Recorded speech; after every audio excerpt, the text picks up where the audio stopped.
Oh my God! That's my Krusty the Clown. How's everybody doing? Why are you people still here? Go home. Do you have families? Anything else you wanted to do in a long weekend other than this crap? Come on. That's perfect. Look that way. What is that up there? Alexa sends her regards. Apologizes that she couldn't be here, but the kids are very ecstatic that she couldn't make it. They don't care if I leave, but if Mom goes. That's that. Yeah, exactly. Exactly. They're already getting to that phase too. My oldest one is anyway. But so, is there any questions left that I haven't answered that is just bothering the piss out of anybody? Driving you crazy for years, and you still haven't been able to ask. Yeah, you're right. Did you pick up any good MacGyver tricks? Any good MacGyver tricks? No. Rick is the furthest thing from MacGyver.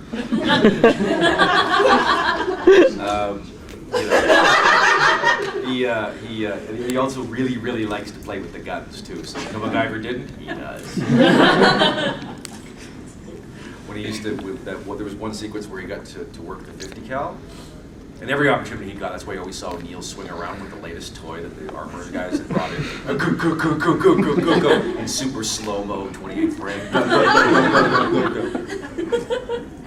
I got wood!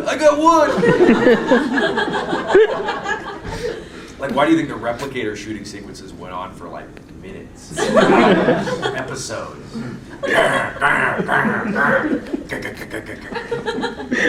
But I think every guy, especially when when you know it's non-lethal, when it's just big noises and playing guns, it's really fun. When it's real stuff, it's a different thing. But every actor, the little boy, is jumping out every time we actually get to do that. So, such as the boys. Oh, it's the girls too. Oh, hello.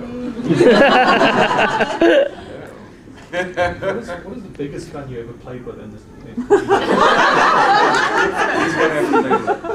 Well, there was this one time in Panama.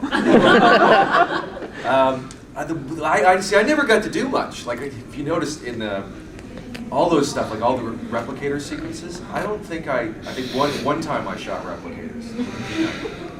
And I think that was, on that show, that was probably the biggest gun I got to play with. Even Amanda, they had when we couldn't get the ammo for the blanks for the P90 because of after 9/11 they were doing all these training operations with the P90s, and the 9mm ammo blanks for it that they would train with were unavailable, and so that's why you saw this shift to the I can't remember the name of the weapon. It was the one that Ben and Amanda were using in the last seasons. If anybody can remember anybody's a weapon expert, they would remember this better than I. But it's got folding stock, and it's really loud weapon anyway. We started using those a lot. It was a G78. Anyway, they started using those a lot. I never got to play with them. Daniel would pull out his little Beretta. That really annoyed you. Yeah, you did. That's what I mean. It really annoyed me because it's what I enjoyed. Like on other shows, just what I just did. Good Guys, I was playing the head of this SWAT team, and that's probably the biggest gun I've gotten to do. It was an M4 with a laser sight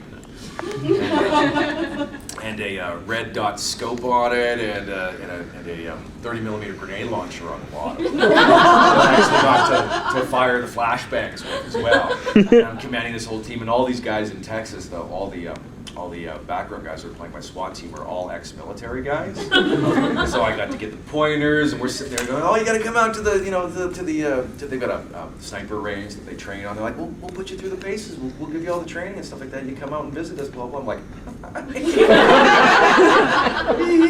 okay, I'm there. So next time I go, I'm going. What is that? Is that before? It's an M4. Yep, that's it. Except for you got the silencer on the end. Yeah, this one had the grenade launcher, but no stock. Everybody else had the stock there, but the front handle, I didn't have that. I had the grenade launcher. Yeah, boys and their toys. Come on. Yes. Just a question. Yes. is it a subtle hint when you're wearing a Canadian baseball cap in case anyone confuses you for a... No, this is my favorite hat. And what was hilarious about it is my wife, she saw it because I had another one from years gone by, and I've always worn the same cap. It's got this nice elastic fitting thing, and it's got the hockey stuff on it. And I had one for years, and my wife was like, "You've got to get rid of that ratty thing because it smells like sweat. It's got little sort of creases in it, and it's rumpled." And I went out, took her to the hockey game, to the Canucks game, and one of the traditions, if you guys don't know hockey, is that when somebody scores 3 goals in a game, it's called a hat trick, and people, especially if it's the hometown, everybody throws their hats on the ice. And I was talking to her because this one player had just gotten a hat trick in the previous game. And after the second period, he had 2. I said, "Alexa," she goes, because I had really long hair at the time. This was around Christmas time, and she was like, "What happens if?" Because she had bought me this one, and it had been sitting prestige. She said, "Why are you wearing the new one?" I said, "I'm not getting rid of this one until it falls off my body." And then I went at the game. I went, or if Burr gets another hat trick, which I don't think he's going to have, 2 hat tricks in the same game, or in 2 consecutive games, especially for the Canucks. Nobody ever does this. Boom, boom, scores, and we're sitting about 3 rows up. So my hat was the first that hit the ice, and so that was the end of that one. Swept up with the rest and put in wherever they put them, and then I went home and got the new one out. So yeah. I'm not worried about being mistaken for American, but I make sure to clarify.